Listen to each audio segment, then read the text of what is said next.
Welcome to Rashmi's रसोई। आपण नेहमीच mutton रसा, मटन सुका किंवा मटन पाया सूपची रेसिपी बघत आलोय, पण आज मी तुम्हाला मटन भेजा फ्राय कसं करायचं ही रेसिपी दाखवणार आहे। त्यासाठी हा व्हिडिओ तुम्ही शेवटपर्यंत बघा आणि माझ्या चॅनलला लाईक, शेअर आणि सबस्क्राइब करा। भेजा फ्राय बनवण्यासाठी आपण हे 2 बकऱ्याचे भेजे घेतले आहेत। तेल वापरणार आहोत 2 टेबलस्पून। एक कांदा बारीक चिरून घेतलाय, हिरवी मिरची देखील मधनं अशी चिरूनच घेतली आहे। अगदी छोट्या साईजचा एक टोमॅटो घेतला आहे।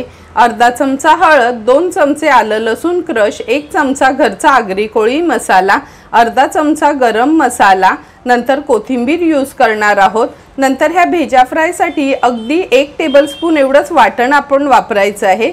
त्यासाठी सुकं खोबरं खिसून, 3 लसणाच्या पाकळ्या, आल्याचा तुकडा, पाणी न घालता असं 1 टेबलस्पून एवढं हे वाटण आपण तयार करून घेतलंय आणि चवीप्रमाणे मीठ यूज करणार आहोत। तुम्ही बघू शकता गॅसवर आपण हे पाणी उकळवत ठेवलं आहे। ह्याच्यात अगदी थोडीशी हळद घालणार आहोत, नंतर पाव चमचा मीठ। हे दोन्ही भेजा मी स्वच्छ धुवून घेतलेत। एक एक करून हा भेजा आपण ह्या उकळत्या पाण्यात सोडणार आहोत।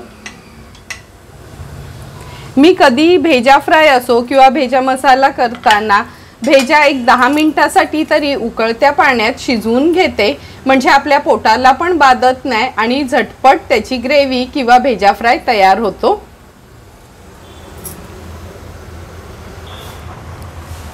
दहा ते 12 मिनिटं झाली आहेत। आपण हे भेजा बॉईल करत ठेवलेले। आता गॅसची फ्लेम स्विच ऑफ करते आणि एक एक करून हे भेजा आपण काढून घेणार आहोत।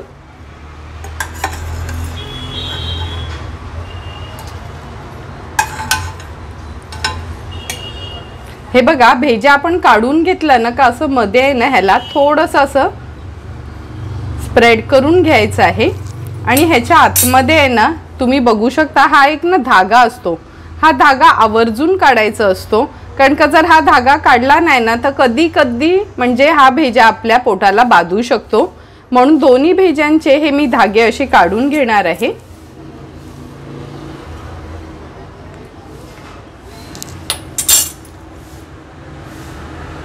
हे बघा, आता लगेचच आपण भेजा फ्राय बनवायला सुरुवात करूया। भेजा फ्राय बनवण्यासाठी गॅसवर आपण हा पॅन गरम करत ठेवलाय। ह्याच्यामध्ये 2 टेबलस्पून तेल घेणार आहोत।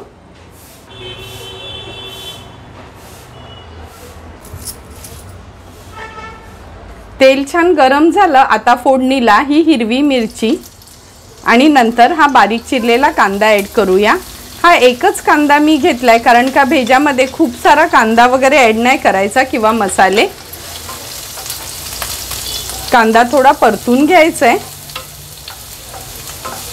परतून झालं की हे आलं लसूण क्रश आहे ते ॲड करणार आहोत। 2 चमचे एवढं मी आलं लसूण क्रश घेतलंय, तुम्ही पेस्ट देखील यूज करू शकता। आता छान कांदा मऊ होईपर्यंत आपल्याला शिजवून घ्यायचं आहे। हे बघा, कांदा छान लो फ्लेमवर आपण शिजवून घेतला आहे। कांद्यानी पण तेल सोडलंय छानपैकी। एकदा मी मिक्स करून घेते आणि आता ह्याच्यामध्ये आपण हळद घालणार आहोत। नंतर हा आपला घरचाच आगरी कोळी मसाला आहे, 1 चमचा घेतला आहे।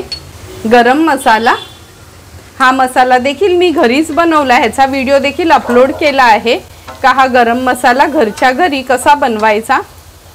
हा नॉर्मली माझा छोले मसाला आहे किंवा पुलाव मसाला, जो मी असं खास म्हणजे जे रेसिपीज असतात ना कलेजी पेठा किंवा भेजा फ्राय त्यासाठी तो गरम मसाला यूज करते।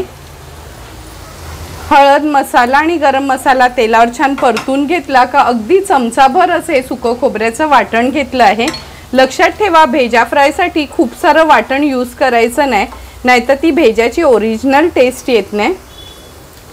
वाटण पण छान तेलावर परतून घेतलं की अगदी लहान साईजचा एक टोमॅटो घेतला आहे तो ॲड करूया। टोमॅटो पण छान आपल्याला ह्या मसाल्यामध्ये एकजीव करून घ्यायचा आहे। आता ह्यात मी चवीप्रमाणे मीठ ॲड करते। पुन्हा एकदा मिक्स करून घेते आणि गॅसची फ्लेम लो करून झाकण ठेवते, म्हणजे टोमॅटो छान शिजला जाईल। 1-2 मिनिटं झालेत, झाकण काढून बघूया। हे बघा, झाकण ठेवल्यामुळे टोमॅटो देखील छानसा शिजला गेलाय। व्यवस्थित एकदा मी हे सर्व इन्ग्रेडियंट्स मिक्स करून घेते आणि आता हा जो भेजा आपण बॉईल करून घेतलेला तो ॲड करणार आहोत। भेजा थोडा स्मॅश करून घ्यायचा आहे ह्या मसाल्यामध्ये, म्हणजे पूर्ण एकदम स्मॅश नाही करायचं, पण असं हे बघा कालत्याने आहे ना त्याला थोडंसं असं स्मॅश करून घ्यायचं आहे आणि व्यवस्थित मसाल्यामध्ये मिक्स करून घ्यायचे।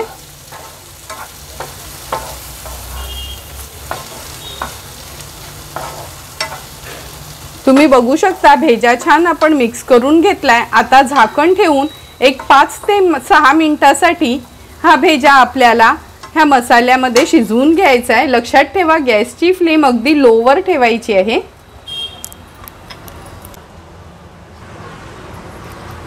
5 ते 6 मिनिटं झालीत, झाकण उघडून बघूया। हे बघा कसं छान तेल सुटलं, आपण थोडंही पाणी वापरलं नाही ह्याच्यामध्ये। गॅसची फ्लेम मी आता हाय करते, हाय फ्लेमवर हे थोडं परतून घेऊया छानसं।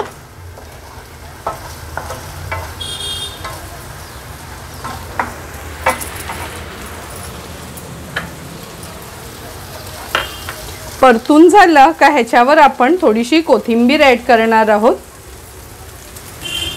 टेस्टी आणि झटपट असं आपलं भेजा फ्राय रेडी झाला आहे। आता रेडी झालेला भेजा फ्राय आपण सर्विंग प्लेटमध्ये सर्व करणार आहोत।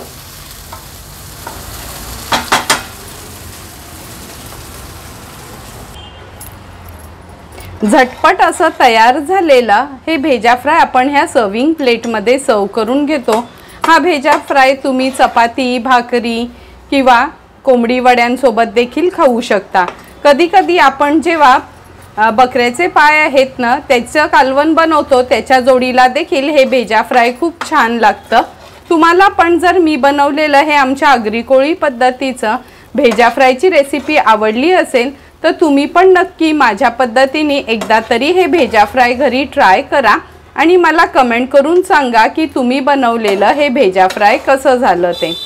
तुम्हाला जर मी बनवलेल्या ह्या भेजा फ्रायचा व्हिडिओ आवडला असेल तर नक्की माझ्या चॅनलला तुम्ही लाईक, शेअर अँड सबस्क्राईब करा। Thank you for watching my video.